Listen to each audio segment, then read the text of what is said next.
सरदा तपनी सत्य सस्य पर है, संत दरस जिमें पातक दरई तरई। जी महाराज जी, संत का दर्शन करने से पातकी आदमी डर जाता है, लेकिन जी। समाज में विशुद्ध संत की पहचान कैसे की जाए? जिनके दर्शन मात्र से हृदय में हमारे विकारों की स्मृति आने लगे कि मैं बहुत नीच हूं, पामर हूं, मेरे से ऐसी ऐसी गलतियां हुई, जिनके देखने से हमारे हृदय में एक आंतरिक शीतलता भी उदय हो कि आज आज मैं नियम लेता हूं कि भगवान का भजन अब करूंगा, कोई गलती अपने आप आपके अंदर शुरू हो जाए। जिनके दर्शन और संभाषण मात्र से हृदय का परिवर्तन होना शुरू हो जाए। संत को पहचानने के लिए पहली बात तो संत ही होना पड़ेगा, तभी आप पहचान सकते हैं। लेकिन साधारण पहचान, जिनके दर्शन मात्र से हृदय में एक आंतरिक शीतलता और जलन दोनों होनी चाहिए। एक जलन कि मैंने बहुत व्यर्थ में समय नष्ट किया, मैंने बहुत बुरा किया, अब लो नशानी, अब ना नशई हो, ये संत के संग से अपने आप आने लगेगा। जिनके संग मात्र से भगवत चिंतन की वृत्ति बढ़े और असत चिंतन जो मैंने किया उसकी जलन आने लगे और उसके त्याग की भावना जागृत हो, और जिनके देखने से ऐसा लगे कि मैंने देखा तो पहली बार है लेकिन लग रहा है ये मेरे हैं। मैंने बहुत बार ऐसा लगता है इनको देखा है, लेकिन देखा पहली बार है पर ये कोई अपने से लग रहे हैं। जिनके वचन सुनने से संशयों का नाश हो जाए, जिनकी संगति से भगवत नाम जपने की स्मृति की भावना जागृत हो जाए, वो भगवान के प्रेमी जन है। बाहरी बात, आंतरिक तो जैसे विद्यार्थी अपने टीचर को नहीं जान सकता कितना ग्रेजुएट है, कोई टीचर ही टीचर को जान सकता है कितना ग्रेजुएट है। ऐसे ही भगवान और भगवान के जो प्रेमी जन है वो स्वयं जना दे तो जान जाओ, या उस कोटि के संत हो जाओ तो जान जाओ। सोई जाने जे देह जलाई, जानत तुम्हें तुम्हें, पर इत्र की खुशबू दबाए नहीं दबती प्रभु। ऐसे संत का प्रभाव दबाए नहीं दबता। अगर थोड़ी भी बुद्धि शुद्ध है तो सामने बैठने पर पता चल जाएगा। सिंह और भेड़िए का अंतर अपने आप समझ में आता है। समझ में आता है ना? नहीं आता समझ में? नकली और असली नोट एक जैसा ही होता है, लेकिन पहचान वाला सेकंड नहीं लगाता है। सेकंड में पता चल जाता है नकली है कि असली है। इतना तो भगवान तुम्हें ज्ञान दिए ही है कि तुम्हारी बुद्धि से, तुम्हें देखने से ही पता चल जाएगा कि यहां भगवान का प्रकाश है या पाखंड का प्रकाश है, यहां भगवान का प्रकाश है या माया का प्रकाश है, यहां नौटंकी नाटक है या भगवान की दिव्यता है। इतना तो पता चल ही जाएगा। अगर आंख ना हो तो भी पता चल जाएगा, क्योंकि उसके परमाणु होते हैं। अगर नहीं पता चल रहा है तो नाम जप करो, फिर पता चल जाएगा, क्योंकि हृदय बहुत मलिन है इसलिए नहीं पता चलेगा। अगर नाम जप करो तो अपने आप पता चल जाएगा।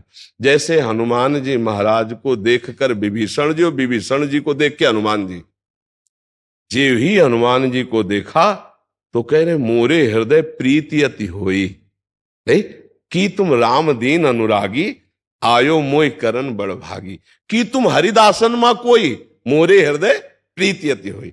और हनुमान जी महाराज, राम राम ते सुमिरन कीना, हृदय हरसि कपि सज्जन चीना, ये ईसन हट करियो पहचानी, साधु ते होएला कारजान। दोनों तरफ आकर्षण हुआ ये भगवान के भक्त का। अब मोय भा भरोस हनुमंता, बिनु हरि कृपा मिले। तो हृदय में अगर कुछ होने लगे भागवतिक, तो जान लेना कि संत के पास आ गए। इत्र की खुशबू दबाए नहीं दबती। अगर तुम्हारी घ्राणेन्द्रिय सही है तो खुशबू पक्का तुम्हें समझ में आ जाएगी। तुम्हें पक्का समझ में आ जाए कि मुझे संग किसका हुआ है, आज मैंने संत दर्शन किया है या पाखंड दर्शन किया है, ये खुद समझ में आ जाएगा।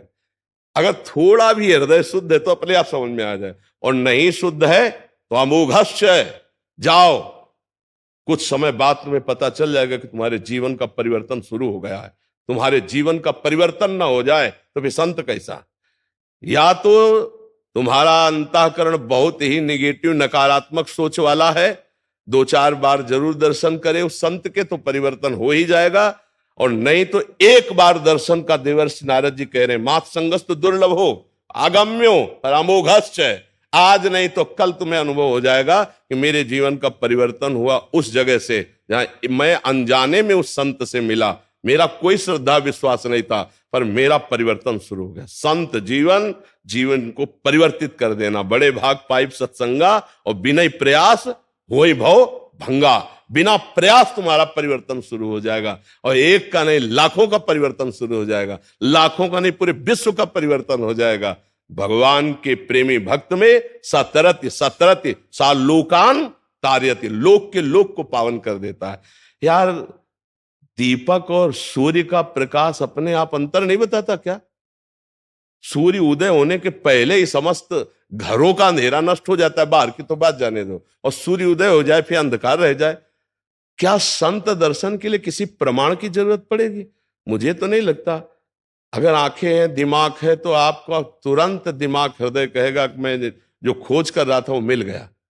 अगर नहीं है तो हर बार अंदर उत्तर आएगा कि नहीं गलत, नहीं गलत। फिर बार बार वहां जाने की जरूरत नहीं जहां हर बार उत्तर आवे गलत गलत, समझ में नहीं आया, ठीक नहीं है, बोल तुम कुछ रहे लेकिन ठीक नहीं है, तो हट जाना चाहिए। भगवान तुम्हारे अंदर से वहां संग के लिए मना कर रहे हैं। और जहां हृदय शीतल होने लगे कि बहुत घुमा आज विश्राम मिल गया, पायो परम विश्राम, तहां समझ लो कि भगवान यहां जागृत हो चुके। संत कौन? जिसके हृदय में भगवान जागृत हो चुके। भगवान तो सबके हृदय में, लेकिन माया का पर्दा लगाए है। जिसने माया के पर्दा को हटा दिया, प्रकाशित हो गए। तो जैसे घर में प्रकाश हो जाए तो झरोखों से पता नहीं चलता, ऐसे वाणी, दृष्टि, तन, मन, ये झरोखे उससे पता चलता है कि इसके अंदर जागृत है, सो रहे। विषयी पुरुष की दृष्टि और संत की दृष्टि, विषयी पुरुष का चेहरा और संत का चेहरा, विषयी पुरुष की वाणी और संत की वाणी, भेष से नहीं, इनसे पहचाना जाता है। वाणी में पावर क्या है, दृष्टि में पावर क्या है, चेहरे का आकर्षण क्या हो रहा है। एक भागवती का आकर्षण होता है जहां भगवान जागृत हो जाते हैं। ये बाहरी बात है, आंतरिक तो स्थिति पहचानी जाती है। जब तक स्थिति लइए तो स्थिति कैसे जान जाओगे? डॉक्टर नहीं तो डॉक्टर को कैसे जान जाओगे? मास्टर नहीं तो मास्टर को कैसे जान जाओगे? ऐसे संत को तो भगवान जनावे सभी जान पाओगे, नहीं सोई जाने जे देव जनाई, और उनको जान गए तो वही हो जाओगे, पक्का वही हो जाओगे। अगर संत मिल गए तो संत बनना ही पड़ेगा, चाहे पैजामा कुर्ता में रहो, तुम्हारा स्वभाव साधु हो जाएगा। साधु आजीवन के लिए गलत आचरण छूट जाना और भगवान के प्रति स्वाभाविक आकर्षण हो जाना, यह संतों का सहज प्रभाव होता है, सहज प्रभाव होता है। समझ पाए आप? इसमें कोई संशय? जी जया शुक्ला जी। जी गुरुदेव भगवान दंडवत प्रणाम। गुरुदेव, बुद्धि को आपके बताए हुए ज्ञान याद हो गया है और सत्संग की बातें भी हृदय में रहती है। सही समय पर ये बातें सामने भी आ जाती हैं, परंतु इन्हें आचरण में कैसे प्रयोग में लाने के लिए नाम बल चाहिए। अगर नाम बल नहीं तो आप सब जानते हो, लेकिन प्रयोग नहीं कर सकते। उसके लिए अध्यात्म बल चाहिए, अध्यात्म शक्ति चाहिए। हम जानते हैं गलत है, नहीं करना चाहिए, फिर भी हमारा मन बलात् हमसे गलत करवा रहा है। इसका कारण हमारे अंदर भजन शक्ति नहीं है। इसीलिए हम बार बार सबसे कहते हैं कि नाम जप करो, नाम जप करो, राधा राधा राधा राधा, हर श्वास में नाम जप करो। बिना नाम जप के आप जानकार हो, प्रयोग नहीं कर सकते अध्यात्म का। अध्यात्म का आपको ज्ञान है कि ऐसे से ऐसा होना चाहिए, ऐसे से ऐसा, मैं शरीर नहीं हूं, अध्यात्म का ज्ञान है, ये पाप है, नहीं करना चाहिए, लेकिन कुछ भी अनुभव नहीं होगा जब तक भजन नहीं होगा। बिल्कुल विश्वास कर लो, बारी मथे घृत होए बर सिकताते बर तेल, बिनु हरि भजन न भवतरी या सिद्धांत पेल। जब तक नाम जप नहीं करोगे तब तक आप में आध्यात्मिक बल नहीं आएगा। और आध्यात्मिक बल उसे कहते हैं, ये नहीं करना चाहिए तो नहीं होगा, ये होना चाहिए तो होगा। कोई संशय नहीं, कोई भी उत्साह में कमी नहीं। एक सूरवीर योद्धा की तरह कदम आगे बढ़ाता चला जाता है परमार्थ में, वो होता है नाम जापक। अब भजन के बिना बातों से तो माया पर विजय प्राप्त नहीं की जा सकती। माया यही है, हमें भ्रमात्मक भोगों में फंसाती है, और भक्ति, ज्ञान और जो भगवान नाम जप, ये हमको उससे हटाता है। देखो कितने ऐसे जवान जवान भाईजन हैं जो आकर के बोले कि हमने शराब छोड़ दिया, व्यभिचार छोड़ दिया, गंदे आचरण छोड़ दिए, ऐसे ऐसे। क्या हुआ? क्या सत्संग के शब्दों के पावर ने उनके अंतःकरण का परिवर्तन कर दिया। अब मैं नाम जप कर रहा हूं, ये बहुत बड़ी बात हुई। अब नाम जप करते हुए वो भगवान के मार्ग की तरफ आगे बढ़ जाएंगे। तो हमें लगता है कि ये जो हमारी जानकारी है ये तब तक सफल नहीं होगी जब तक हम भजन नहीं करेंगे। हम दूसरे को उपदेश कर सकते हैं, दूसरे को ज्ञान बता सकते हैं, लेकिन स्वयं प्रयोग नहीं कर सकते। स्वयं जानकारी का प्रयोग तभी होगा आचरण में जब नाम का सामर्थ्य आपके अंदर आ जाएगी। श्री हरिवंश नाम बल लहो, अपने मन भाई सब कहो, रहो शरण हरिवंश की। नाम बल आ गया तो जिधर कदम रखोगे उधर विजयी होते चले जाओगे। अब नाम जप है नहीं तो संत ने कहा था ये नहीं करना चाहिए, पर मन इतना विकल कर देगा कि आप वही कर बैठोगे। नाम जप है तो आप सब, पर नाम जप करना कठिन, करके बचाना कठिन, बचा के पचाना कठिन। नाम जप हो रहा है, अगर वैष्णव की निंदा कर दी तो नाम जप का प्रभाव शून्य। नाम जप हो रहा है, तुम्हारे मन में आए, इतने दिन तो हो गए, हमें लगता है कहीं फल स्तुति मात्र हो, हमें लगता है अर्थवाद मात्र है क्या, नाम का प्रभाव खत्म।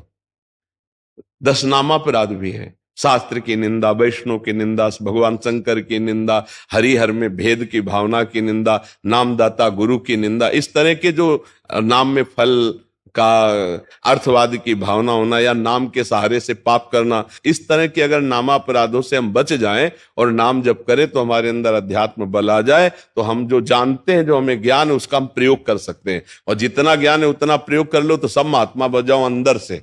सबको ज्ञान है, नहीं आत्मना प्रतिकूलानी परेशान न समाचरित, जो हमें अच्छा नहीं लगता हम दूसरों के साथ व्यवहार न करें। जैसे हमारी कोई बहन बेटी को ताके तो अच्छा लगेगा क्या, तो हम किसी की बहन बेटी को ना ताके।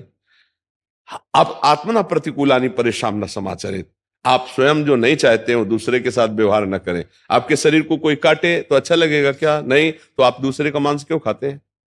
आपके शरीर को कोई काट के खाना चाहे तो आपको अच्छा नहीं लगता, तुम दूसरे के शरीर को। ये चीजें हमें सब पता है कि हम गलत कर रहे हैं, लेकिन उसे सुधार नहीं सकते। क्यों? क्योंकि भजन बल नहीं है। इसलिए सबसे बड़ा बल भजन बल है। सब कोई नाम जप करो और फिर अपने जीवन को देखो। ई परलोक सकल सुख पावत, मेरी सो भैया कृष्ण गुण संत। इस लोक में भी आनंद और शरीर छूटने के बाद भी आनंद, जिसके पास नाम रूपी परम धन है। नवरीत जी पंजाब से। राधे राधे श्री हरिवंश। राधे राधे महाराज जी, श्री हरिवंश। महाराज जी, मेरा सवाल है कि गुरुजी आप कहते हो कभी किसी के दुख का कारण नहीं बनना चाहिए, लेकिन कई बार ऐसा होता है कि कई लोग होते हैं जो हमारे होने से दुखी होते हैं। ऐसे में क्या हमें नहीं, उस जगह जाना मेरे चाहिए? प्रयास में किसी को दुख नहीं होना चाहिए।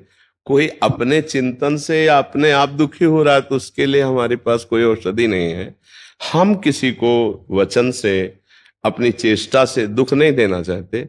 अब कोई अपने आप ईर्ष्या करके जले, कोई अपने आप अपनी दुख भावना करे, तो उसके लिए तो उसको सुधरना होगा ना। हमारी कोई चेष्टा नहीं होनी चाहिए। हम भगवत मार्ग के पथिक हैं। अगर हमको कोई गाली भी देता है तो हम यही चाहेंगे कि भगवान उसकी बुद्धि शुद्ध हो, वो स्वस्थ रहे, वो कभी दुख ना पावे। लेकिन अब वो बुरे स्वभाव का है, अपने बुरे स्वभाव के कारण दुख भोग रहा है, अब उसमें हम क्या कर सकते हैं। तो हमारा उद्देश्य समझ रहे हैं आप कहने, हम अपने चेष्टा से किसी को दुखी, अब वो अपने स्वभाव से सोचकर दुखी हो रहा है, तो अब ये उसका कर्म है, उसका भोग है, उसमें हमारे द्वारा तो कुछ नहीं होगा ना। बस ये बात सुनो। इससे गुरुजी कोई पाप तो नहीं लगे? नहीं, क्यों, ऐसा क्यों? संसार है, वो अपनी सोच है, उसकी सोच है, उसको सोच दुख दे रहे। देखो सही बात मानो, कोई किसी को सुख दुख नहीं देता है। पहली बात तो हमारे पूर्व के कर्म है, उस कर्म से ऐसा संयोग हो जाता है। जैसे इतने पुत्र होते हैं ऐसे कि वो जन्म से लेकर के और जब तक वो सुख ही देते रहते हैं। कोई ऐसे होते हैं जन्म से लेकर के और पूरे जीवन भर दुख ही देते रहते हैं, क्योंकि वो आए हैं अपने कर्म का हिसाब लेने, अपने कर्म का हिसाब देने। अब एक व्यक्ति मिलता है अचानक इतना कड़ुआ व्यवहार करता है, छाती जलने लगती है। एक व्यक्ति मिलता है इतना मीठा व्यवहार करता है कि बार बार उसकी याद आती है, अनुकूलता और प्रतिकूलता। तो उस व्यक्ति से हमारा कोई कर्म का संयोग है, वो मृदु व्यवहार कर रहा है, कोई कर्म का संयोग है, कटु व्यवहार कर रहा है। ये कुछ कर्म की ऐसी लीलाएं होती हैं और कुछ स्वभाव की लीलाएं होती हैं। एक आदमी है जो सर्पवत स्वभाव का है, चाहे जितना आप अमृत भरे वचन बोलो, चाहे जितना व्यवहार करो, वो विष ही उगलेगा। वो अपने स्वभाव के अनुसार व्यवहार करेगा, कड़ुआ ही व्यवहार करेगा। तो अपने को कोई कड़ुआ व्यवहार करे तो दुखी नहीं होना, सह जाना है। अपने से कोई कड़ुआ व्यवहार किसी के लिए करना नहीं है। ये हमारा अध्यात्म शिक्षा देता है, इसी में बहुत आनंद रहता है। अगर हम ऐसे व्यवहार में देखें तो प्रतिपल लड़ाई झगड़े की संभावना है। नहीं, आप देखो घर गृहस्थी में नहीं, अगर सहनशील नहीं होगे तो आपकी गृहस्थी भी ठीक से नहीं चल पाएगी। तो हमको सहनशील होना है। दूसरा हमारे साथ कड़ुआ व्यवहार कर रहा है, भगवान देख रहे हैं। यदि मेरा कोई प्रारब्ध भोग है तो मैं सह रही हूं, तो नष्ट हो रहा है। और अगर प्रारब्ध भोग नहीं हो, मैं सह रही हूं, तो उसका सुधार होगा, वो भगवान करेंगे। हमको बहुत सावधान रहना है, हमारे द्वारा कोई कटु व्यवहार ना हो ऐसा प्रयास करना है। अगर हो जाता है तो हम फिर उसका सुधार करते हैं, पर प्रयास करना है। एक चीज और ध्यान रखनी है, सहने की एक सीमा होती है। अगर कोई सीमा उल्लंघन करके, तो फिर या तो बड़े जनों का सहारा ले या कानून का सहारा ले, फिर उस समय क्षमा काम नहीं करेगा। नहीं, एक क्षमा की एक सीमा है। गृहस्थी में, शरीर की मर्यादा में एक सीमा है कि कोई उल्लंघन मर्यादा का कर रहा है तो एक सीमा तक, सीमा के आगे आगे तो तत्काल बड़ों का सहारा, कानून का सहारा तत्काल, उसमें फिर क्षमा नहीं। नहीं तो आज क्षमा कर दिया, कल वो और उपद्रव करेगा। समझ रहे? एक सीमा तक तो ठीक है, सीमा के बाहर फिर आप कोई सन्यासी नहीं है, आप एक गृहस्थ धर्म में है। जैसे सन्यास में असीम क्षमता है। अब मान लो ये शरीर है, कोई पीट रहा है तो उसे भगवान का विधान मान करके चुपचाप सहन कर लिया गया। लेकिन अब जैसे आप गृहस्थ में हैं, तो आपको ऐसा नहीं करना। अगर आज उसने हाथ उठा दिया है तो कल वो कोई खतरा पैदा करे, इससे पहले कानून में रिपोर्ट करो, अपने बचाव पक्ष को करो, क्योंकि आप कोई साधु महात्मा नहीं है, आप गृहस्थ में चलकर धर्म का अनुष्ठान कर रहे हैं। तो आपका मानो स्त्री शरीर है, आज देखा कि आज कोई गंदी हरकत जो क्षमा करने लायक नहीं है, तो आप बिल्कुल उसको रास्ता मत दीजिए, क्षमा मत कीजिए, उसके ऊपर ऑब्जेक्शन कीजिए। अगर आप क्षमा करते हैं तो कल का उसका दूसरा स्वरूप हो जाएगा। बस समझ रहे ना? तो अध्यात्म को अच्छी तरह से समझना है। आपके धर्म मर्यादा के विपरीत जितना सहन किया जा सकता है उतना तो ठीक है। जब ये समझ में आ गया, अब हमारे धर्म पर बात आ गई, हमारी मर्यादा इज्जत पर बात आ गई, हमारे राष्ट्र पर बात आ गई, हमारे इष्ट पर बात आ गई, फिर नहीं सहन करेंगे। आप इस बात को समझना कि ऐसा ना हो कि समझ अगर नहीं होगी तो फिर ठीक नहीं समझ पाओगे। एक सर्प था, तो लोगों को काटता, तो गांव के लोगों ने देवर्षि नारद जी निकले, कहा आप सिद्ध पुरुष हो, इसको मना कर दो। तो सर्प से कहा आज के बाद काटोगे नहीं, अगर काटे ना तो तुम्हारे सर के 100 टुकड़े हो जाएंगे। डर गया, उसने नहीं काटा। अब जो निकले सो ईंट पत्थर डंडा ऐसे। दूसरे दिन नारद जी निकले तो बोले तुम्हारी हालत कैसे हुई? बोले आपने किया है। बोले क्यों? अरे बोले जब काटता नहीं तो जिसको देखो डंडा मार रहा है, हमको खिलौना समझे। बोले फुसकारने को मना किया था क्या? काटना नहीं, लेकिन फुसकार डबल दे लिए तो दूर रहेगा ना। तो अगर फुसकार छोड़ दिया तो आपको परेशानी हो जाए। काटो मत, फुसकार रखो। समझ रहे हैं? मैं अपनी धर्म मर्यादा की रक्षा के लिए, अपने गृहस्थ धर्म की रक्षा के लिए, अपने शरीर रक्षा के लिए हमको इतना फुसकार रखनी है कि दूसरा जल्दी कोई नजदीक ना आने पावे। नहीं तो आप कहोगे साधु महात्माओं के उपदेश ने हमको, नहीं, संत महात्माओं के उपदेश को आंतरिक भावों को समझना है। एक बार एक संत ने उपदेश किया शिष्य को, सर्वत्र भगवान है ऐसी बुद्धि रखो। ठीक है। वो जा रहे थे तो हाथी एक पागल था, महावत ने कहा हट बाबा जी हट जा, हाथी पागल है मार देगा। गुरुजी ने कहा था सब में भगवान है। वो हाथी सूंड में लपेटा, ऐसा मारा कि उसकी रग रग जो है। अब लद के गुरुजी के पास गए, बोले ऐसा कैसे हो गया? बोले आपने करवा दिया। बोले क्यों? कहा था सब में भगवान है। तो बोले हाँ सब में भगवान है। तो बोले वही तो हम भी कह रहे हैं, हमने भी कहा कि हाथी में भगवान। तो बोले किसी ने रोका नहीं। बोले महावत तो पहले ही रोक रहा था हाथी। तो बोले हाथी में भगवान देखो, महावत में भगवान नहीं देखा। भगवान मना तो कर रहे थे कि हाथी पागल है, दूर हट जा। तो ऐसे संतों की बात को समझे।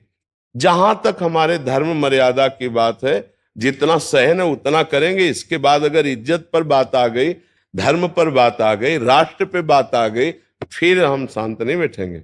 जैसे मान लो आप हमें, तो एक मर्यादा में हम सहेंगे, लेकिन आप हमारे इष्ट की निंदा करो, आप हमारे गुरु की अवहेलना करने लगो, आप हमारे धर्म की निंदा करने लगो, फिर हमारा रूप दूसरा हो जाएगा। उसके लिए हम सहन नहीं करेंगे। आप हमें गाली दे दो हम सह लेंगे, लेकिन मर्यादा, इष्ट भावना, धर्म, राष्ट्र, अब ऐसा थोड़ी कि आप राष्ट्र विरोधी हो हम तुमको बैठाल के उपदेश करें। नहीं, राष्ट्र हमारा हमारे लिए धर्म है, धर्म हमारा हमारे लिए प्राण है, इष्ट हमारा हमारे लिए जीवन है। उनके लिए तो सहनशीलता की एक सीमा रखी गई है। इतना सहन कर सकते हैं, इसके बाद नहीं सहन कर सकते हैं। तो इसको भी ध्यान में साथ में रखना कि भाई सहन ही करना है, अब जो मन आवे सो चेष्टा कर रहा हम सहन करें, नहीं, एक सीमा तक है, इसके बाद तुम आंख उठा के भी नहीं देख पाओगे। एक सीमा तक, जैसे भगवान से उनकी बुआ जी ने कहा, जब शिशुपाल पैदा हुआ था तो उसके 4 भुजाएं थी, तो बड़े बड़े विद्वान ज्योतिषाचार्य बुलाए गए, बड़ा अजीब बालक 4 भुजा सहित पैदा हुआ और बड़ा तेजस्वी। तो विद्वानों ने कुंडली देखी और कहा कि ये बहुत बलवान है, इसे कोई मार नहीं सकता। तो बोले मार कौन सकता है इसे? बोले जिसकी गोद में डालने से इसकी 2 भुजाएं गिर जाए तो जान लेना वही मारेगा। तो बड़े बड़े सब रिश्ते नातेदार सब बुलवाए गए और ये उनकी माँ ने जानने के लिए एक प्रथा रखी, तो सबकी गोद में बालक को, और जे ही द्वारिकाधीश भगवान श्री कृष्ण की गोद में रखा सो 2 भुजा। तो उन्होंने कहा बेटा तो हमारे पुत्र के समान हो, हमें विद्वानों से पता चला था, तो इसका मतलब तुम ही हमारे पुत्र को मारोगे, तो वचन दो कि तुम पुत्र को मारोगे नहीं। तो उन्होंने कहा बुआ 100 अपराध। उन्होंने सोचा 100 अपराध करेगा काहे को, 100 अपराध क्षमा करूंगा, इसके बाद नहीं, 100 के ऊपर चलेगा तो क्षमा नहीं करूंगा, 100 तक क्षमा कर दूंगा, आपको वचन देता हूं। तो उन्होंने सोचा 100 तक अपराध काहे को करेगा। तो सभा में जब गालियां दे रहा था ना भगवान को, तो भगवान गिन रहे थे, भीष्म जी खड़े हुए कहा चुप, तुम्हारे मारे नहीं मरे गए। भीम जी भी खड़े, उनसे भी कहा चुप। और इसके बाद का सावधान शिशुपाल, अब तुम 100 पर पहुंचने वाले हो। तो उसको क्या पता था, वो तो सुदर्शन चक्र के द्वारा। तो ऐसे भगवान ने भी 100 की मर्यादा रखी थी ला, ऐसे एक मर्यादा रखने की, बस सावधान, इतने तक तो ठीक, इसके आगे ठीक नहीं है। समझ पा रहे जी।